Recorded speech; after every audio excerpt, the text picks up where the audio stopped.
Nagsisimula ang kwento sa isang lalaking nagngangalang Pip na kaka-rating pa lamang sa lungsod ng Bangkok, Thailand. Umalis siya mula sa Pilipinas patungong Bangkok na may pag-asang makahanap ng bagong kapalaran doon, ngunit sa kasamaang palad, habang naghahanap si Pip ng address ng opisina, naging biktima siya ng panlilinlang ng isang taong sa simula ay kunwaring nais siyang tulungan. Dahil dito, bumagsak si Pip matapos makatanggap ng isang malakas na suntok, at mas masama pa, nawala sa kanya ang kanyang cellphone pati na rin ang kanyang mga mahahalagang gamit. Ilang sandali ang lumipas, isang magandang dalagang nagngangalang Jessie na kapwa rin mula sa Pilipinas ang nakakita kay Pip na wala pa ring malay. Sa kanyang pagsisikap, dinala ni Jessie si Pip sa kanyang bahay, nag-aalala sa mga sugat na tinamo ni Pip, maingat siyang nilinis at ginamo ni Jessie, ngunit biglang dumating ang dating kasintahan ni Jessie na si Jack at sinubukang hikayatin si Jessie na maglaro ng futsal kasama niya. Tinanggihan ni Jessie ang alok ni Jack na nauwi sa kaunting pagtatalo sa pagitan nila. Bago umalis, tinakat ni Jack si Jessie at nangakong ipapadeport siya pabalik sa Pilipinas kung patuloy niyang tatanggihan ang pag-anyaya nitong maglaro ng futsal. Ikinwento ni Jessie na sa simula ay balak niyang mag-apply ng trabaho bilang guro, ngunit pagdating niya sa Thailand, napilitan siyang pumasok sa isang relasyong walang malinaw na status kay Jack upang makakuha ng garantiya na hindi siya i-deport pabalik sa Pilipinas. Bagamat hindi pa siya nakakahanap ng trabaho at ang kanyang mga pagsisikap ay hindi pa nagbubunga, nakabili na si Jessie ng isang cellphone na balak niyang ipadala sa kanyang kapatid sa Pilipinas. Kahit napipilitan, patuloy na sinusubukan ni Jessie na mabuhay sa Thailand sa pag-asang gaganda rin ang kanyang kapalaran. Kinabukasan, gamit ang mga direksyon at cellphone na ipinahiram ni Jessie, sinimula ni Pip ang kanyang paglalakbay upang hanapin ang address ng kanyang ina-applyang trabaho. Matapos ang matagal na paghahanap, kinailangan tanggapin ni Pip ang mapait na katotohanan na ang kumpanya ay hindi pala tumatanggap ng mga bagong empleyado. Nauunawaan ang pagkadismaya ni Pip, inanyayahan siya ni Jessie na mamasyal sa paligid ng lungsod ng Bangkok. Sa una, nag-alinlangan si Pip dahil wala na siyang pera matapos ang nangyari kagabi. Ngunit hindi ito naging problema para kay Jessie kaya magkasama silang naglibot at nag-enjoy sa kabisera ng Thailand. Ang mainit at masayang atmosfera ng lungsod ay nagdala sa kanila sa magandang damdamin at tinapos nila ang gabing yun sa paglalaro ng futsal. Matapos pagpawisan ng husto, nagpatuloy sila sa magaan at masayang usapan tungkol sa iba't ibang bagay. Tinanong din ni Pip ang tungkol sa birthmark na nasa dibdib ni Jessie. Ipinaliwanag ni Jessie na makakatulong yun upang madali siyang matagpuan kung sakaling mawala siya balang araw. Pagsapit ng umaga, inihatid ni Jessie si Pip sa istasyon ng tren dahil nakakuha si Pip ng bagong trabaho sa labas ng lungsod. Bago umalis, ibinalik ni Pip ang cellphone na hiniram niya kay Jessie. Nangako si Pip na bibili siya ng bagong cellphone kapag natanggap na niya ang kanyang sahod at tatawag siya kay Jessie. Nangako rin siyang bibisitahin si Jessie kapag nagkaroon siya ng day off. Ang kanilang pagsasama sa lungsod ng Bangkok ay nag-iwan ng matatamis na alaala. At pareho silang umaasang muli silang magkikita balang araw. Lumipas ang panahon at si Pip ay nagtatrabaho na ngayon bilang cleaning service sa isang boxing arena na gagamitin para sa isang laban. Bukod sa paglilinis ng arena, natuto rin siya at sinanay bilang isang mandirigma. Doon niya pinatunayan ang kanyang mga sinabi kay Jessie sa pamamagitan ng regular na video call. Sa tuwing namimiss niya ang paglalaro ng futsal kasama si Jessie, iniisip niya ito habang gumagawa ng 65 carry. Makalipas ang ilang araw, dumating ang kanyang araw ng pahinga. Ng sigla, sumakay si Pip ng tren patungo sa tirahan ni Jessie, ngunit pagdating niya roon, natagpuan niyang nakasara ang bahay ni Jessie at hindi na rin siya makontak. Isang kapitbahay ni Jessie ang nagsabi kay Pip na ilang araw na ang nakalipas, dinala si Jessie ng mga opisyal ng imigrasyon upang i-deport pabalik sa kanyang bansa. Labi na nalungkot at nalito si Pip nang malaman ang balitang yun. Upang maibsan ang stress at lungkot, ginugol ni Pip ang kanyang oras sa pag-inom sa isang bar. Doon, nakilala niya ang isang babae at nagpasya silang maglaro ng futsal.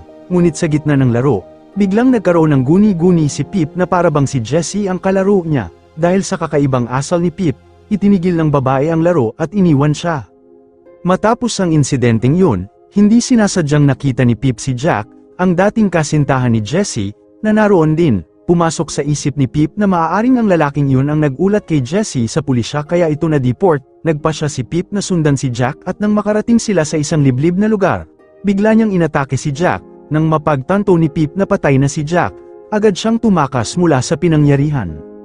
Makalipas ang ilang araw, makikitang umalis si Pip sa lungsod ng Bangkok at bumalik sa Pilipinas. ngunit sa halip na dumiretso sa kanilang bahay, humingi siya ng pahintulot sa kanyang tiyuhin upang pansamantalang manatili sa lungsod ng Maynila, dahil walang trabaho at walang pera. Pinili ni Pip na huwag munang umuwi upang hindi maging pabigat sa kanyang pamilya. Isang gabi, nakita ni Pip ang kanyang tiyuhin na nanonood ng online gambling sa kanyang cellphone. Dito ipinakilala ng tiyuhin ang isang website na nagpapakita ng mga batang babae na ipinapakita ang kanilang kagandahan. Habang nagbabrowse si Pip sa site, hindi niya sinasadyang makita ang isang babae na may parehong birthmark tulad ni Jessie. Naging sigurado si Pip na ang babaeng nasa likod ng maskara ay si Jessie, sa matibay na determinasyon. Nagpasya si Pip na simulan ng paghahanap upang muling matagpuan ang babaeng mahal niya. Nagpunta si Pip sa istasyon ng pulisya at inireport ang biglaang pagkawala ni Jessie. Sa tulong ng website, nakakalap si Pip ng impormasyon tungkol sa mga tirahan ng mga babaeng streamer. Bagamat binalaan siya ng pulisya na panatilihin ang pagiging lihim, pinayagan pa rin siyang ipagpatuloy ang kanyang paghahanap. Dumating si Pip sa isang lokasyon at nagpanggap na nag-a-apply bilang its staff. Umaasa siyang makakuha ng karagdagang impormasyon, lalo na dahil may rekomendasyon mula sa isang taong may birthmark sa dibdib tulad ni Jessie. Doon, ipinakilala siya kay Kat, isang babae na may kaparehong birthmark. Bagamat una siyang umasa na si Jessie iyon, napagtanto niyang magkaibang tao sila. Dito, hindi talaga kilala ni Kat si Jessie. Kahit nabigo, nais pa ring makipagkaibigan ni Pip kay Kat sa pag-asang balang araw ay makakakuha siya ng karagdagang impormasyon tungkol kay Jessie na na-deport noon. Makalipas ang ilang araw, muling bumisita si Pip sa lugar. Sa harap ng bahay, nakilala niya si Nina, ang operator na namamahala sa mga babaeng nagtatrabaho roon. Nang malaman niyang walang trabaho si Pip, ibinigay ni Nina ang kanyang numero at inalok siya ng trabaho. Nakita ni Pip ito bilang pagkakataon upang kumita ng pera at upang mas mapalapit sa paghahanap kay Jessie. Matapos magkakilala, nagpasya sina Kat at Pip na magkasamang mag-enjoy at mag-date. Naglaro pa sila ng futsal hanggang sa sumikat ang araw, na nagpapakita ng pagkakasundo at saya nila sa isa't isa. Kinaumagahan, nang magising si Pip, nakita niyang naghahanda si Kat para sa kanyang live streaming. Makalipas ang ilang araw at matapos ang masusing pag-iisip, nagpasya si Pip na kontakin si Nina para sa trabaho. Kasama si Nina, dumating sila sa isang lugar kung saan nagtitipon ang mga mandirigma. Bagamat una niyang tinanggihan ang alok na trabaho, ang napakalaking bayad na iniaalok ay tuluyang nag-udyok kay Pip na tanggapin ito. Dumating ang araw ng pagsisimula ng trabaho at handang-handa si Pip sa mga tungkuling ibinigay ni Nina. Habang naglilibot sila sa lugar, nang umalis si Pip patungong banyo, biglang sinundan siya ni Nina at inanyayahan siyang maglaro ng futsal. Hindi nakatanggi si Pip sa masayang alok at naglaro sila ng futsal sa sandaling iyon.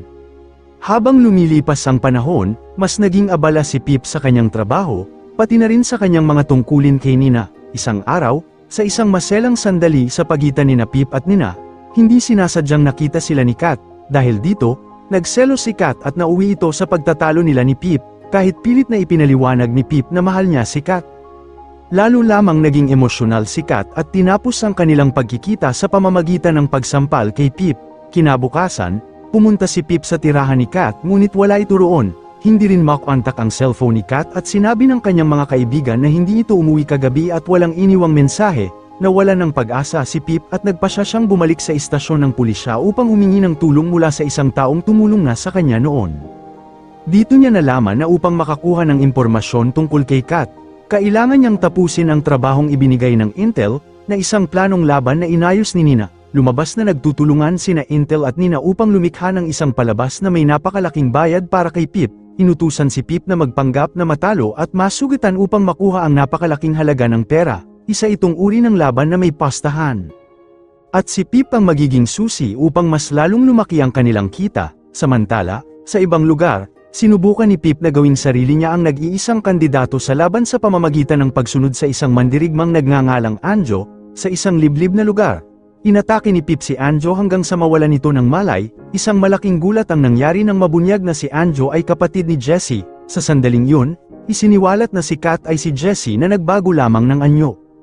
Ang birthmark sa dibdib ay hindi nga nagkamali, at mula pa sa simula ay may kutob na si Pip tungkol dito. Sa tulong ni Anjo, lihim na muling nagkita sina Pip at Kat. Ibinunyag ni Kat na ang intel na kanyang pinagkakatiwalaan ay kasabwat ni Nina upang alisin siya. Nagmamadaling nagbilin si Kat kay Pip na magkita sila sa dati nilang lugar kung sakaling makaligtas si Pip sa laban. Sa araw ng laban, sinunod ni Pip ang planong ginawa ni Nina at Intel, ngunit sa gitna ng palabas, tumalikod si Pip at sinuway ang napagkasunduang plano. Gamit ang isang bagay, sinaktan niya ang kanyang kalaban, na ikinagulat ni Nina at Intel. Pagkatapos nito, tumakas si Pip mula sa arena. Makalipas ang ilang araw mula sa laban, muling bumalik si Pip sa lungsod ng Bangkok. Pagbaba niya ng tren, nakita niya si Kat na naghihintay sa kanyang pagdating sa kabilang panig. Sa wakas, nagkita silang muli sa dati nilang lugar at ipinagpatuloy ang kanilang kwento ng pag-ibig na puno ng pagsubok at pakikibaka. Maraming salamat sa pagtapos sa ating recap for today. Huwag kalimutang mag-like, share, and subscribe para palaging updated sa susunod nating upload.